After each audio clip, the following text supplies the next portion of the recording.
All right, so we're diving into a legal battle today that's really shaking things up in the book world. And this one, well, it impacts all of us, not just the bookworms. You've been asking about the Internet Archive lawsuit, right? Where publishers are going after them over the way they lend out digital books. Yeah, it's a big one. This case could really change how libraries work, how we get information online. It's way bigger than just one website. You got it. And get this, today we're looking at this amicus brief. There's like a friend of the court kind of thing. Yeah. And it's from a whole bunch of law librarians, professors, the folks who really live and breathe this stuff. They're saying the lower court's ruling against the Internet Archive just totally missed the mark on fair use. Yeah, their argument is basically that the court, it treated all digital lending the same. Like every library is just handing out free digital copies left and right. But it's just not that simple. Okay, so let's break down this whole fair use thing because it trips people up, right? It's not about whether or not something has a copyright.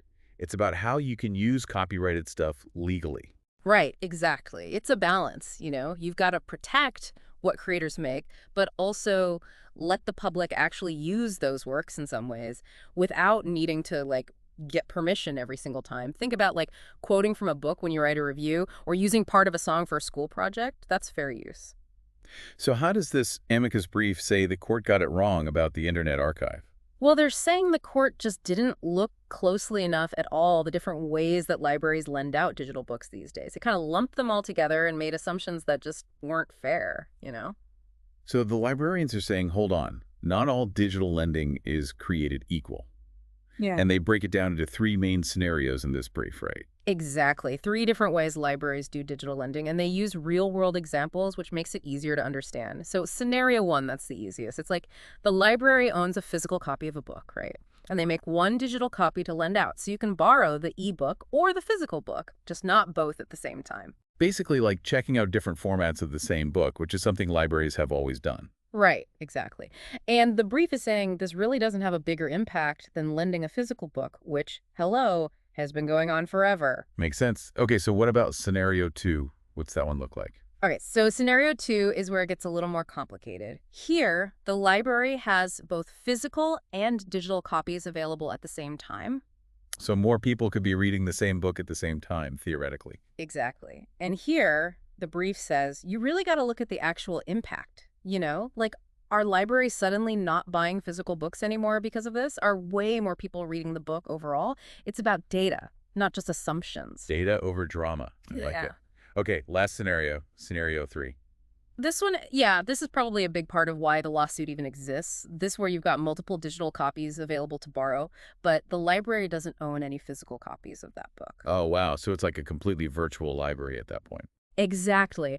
And the brief says, yeah, this is where it gets tricky, and you really have to look closely at how it could affect the market for that particular book. Okay, so we've got these three different scenarios, but it sounds like the court basically just threw them all in together. Yeah, pretty much.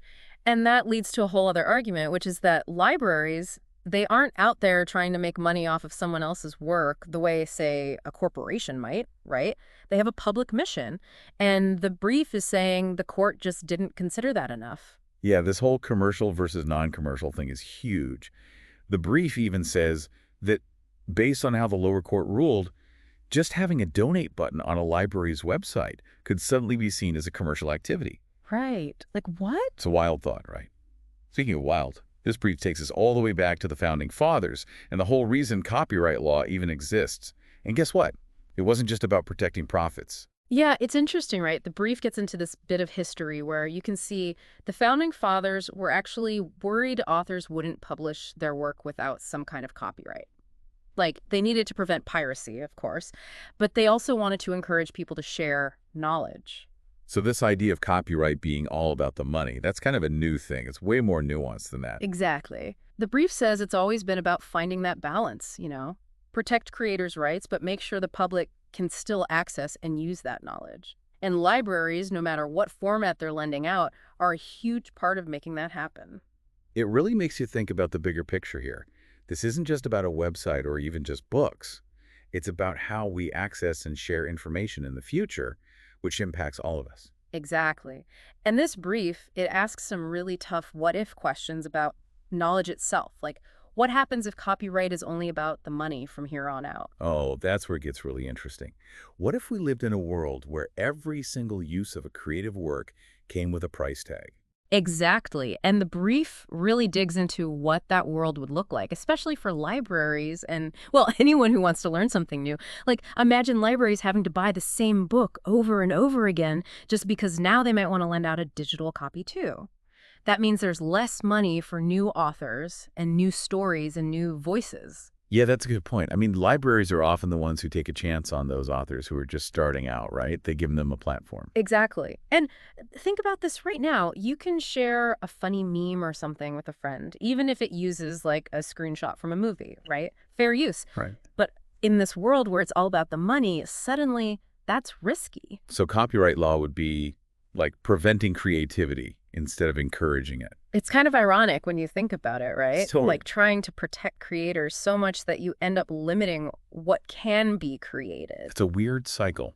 And this brief, it argues that if we focus too much on the money side of things in every fair use case, it could really hurt innovation. Like, think about documentaries, right? They use archival footage and news clips all the time. That's fair use. Right. Or even fan fiction, where people take characters and worlds that already exist and do new things with them. Those could be in jeopardy. Wow. Yeah. It really makes you think about the bigger picture here. You know, it's not just about like borrowing an ebook from the library. It's much bigger. This case is about finding that balance, between protecting what creators make and making sure the public can still get access to knowledge and do new things with it. And it feels like we're at this point now with the internet and all the technology where those old rules from like the analog world, they don't really make sense anymore. Totally. This case is making us rethink some big questions like, what should libraries even look like in the digital age? Should the internet be this open space where everyone can share information? How do we balance the needs of creators with, what's good for everybody? It's a lot. It's a lot of big questions. So from this brief's perspective, should it even matter if a book is on paper or on a screen? Like, should that determine if something's fair use, especially when libraries are just trying to make information available to everyone? Well, that's the big question, isn't it? And it goes back to libraries being different from, like, a company that's trying to make a profit. They're not trying to undercut authors or anything. They're serving the community, trying to make knowledge available to everyone, no matter how much money they have or where they come from. And that helps everybody in the end. It's true. I have a feeling this debate is far from over. Oh, absolutely not. This case could have ripple effects for years, and it's important for everyone to understand what's at stake here, not just lawyers and librarians. So how do we answer these questions? Like, where do we draw the line? What does the future of knowledge look like in this digital age? Feels kind of overwhelming, honestly. It's a lot, but it's a good reminder to pay attention to what's happening, to think about the information we're consuming, and to, speak up for the future we want to see. That's a great point. This case is far from over, and how it turns out could really change how we interact with information and creative work for a long time. Absolutely. It's a big deal. It really makes you wonder, right? Like, in this digital world, should a library have to buy 1,000 copies of an ebook just because they could theoretically lend them all out at the same time? It's really interesting to think about. Even if they only ever had, like, 10 physical copies on the shelf before. Yeah, it challenges how we used to think about owning things and accessing them. And that's what makes this Amicus brief so interesting. It's really asking us to think bigger, to look past the physical book, the digital file, even the library itself, and think about why we even have copyright in this digital world. What does it really mean to support creators, but also make sure everyone can access knowledge? Those are big questions, for sure. They're huge. And how we answer them, well, it's going to have a huge impact on how we learn and create and share information going forward. So what do you think? Like, what does the future of knowledge even look like? Are we all going to be huddled around our Kindles in a decade, or are we going to see those beautiful old libraries make a comeback? It's hard to say, right? But honestly, I think it'll probably be somewhere in between. Maybe we'll see totally new things pop up, like hybrid libraries or online lending collectives. Who knows, right? Right. But one thing's for sure, this whole Internet Archive case, it shows that what worked in the past doesn't always work in the digital world. We need new ways of doing things, new ways of thinking about access and copyright. And we need to find solutions that work for everyone, not just a few. Well said. And for everyone listening, this case is still going on, so definitely keep an eye out for updates on this one, because it goes way beyond just a few ebooks.